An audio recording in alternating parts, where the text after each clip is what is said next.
போன வாரம் நம்ம ரூமில் இருந்து கோழி குஞ்சுலாம் பார்த்துருந்தோம். அதுதான் இப்போ எடுத்து வெளில விட்டுருக்கோம். கிளைமேட் வந்து ரொம்பவே சில்லுன்னு தான் இருக்குது. அதனால் வீட்டுக்கிட்ட காரையிலே தான் விட்டுருக்கோம், சிமெண்ட் காரை.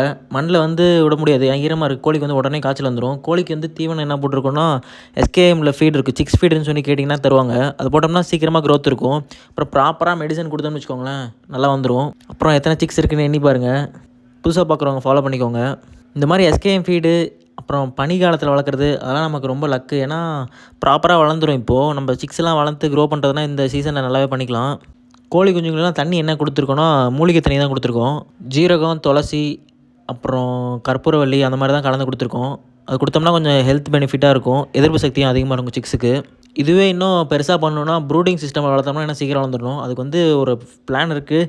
ஃப்யூச்சரில் ஏதாவது பெருசாக ரூம் மாதிரி கட்டி அதில் ப்ரூடிங் சிஸ்டம் வச்சு இன்குபேட்டரில் பண்ணணும்னு சொல்லி ஒரு ஆசை இருக்குது, பார்ப்போம்.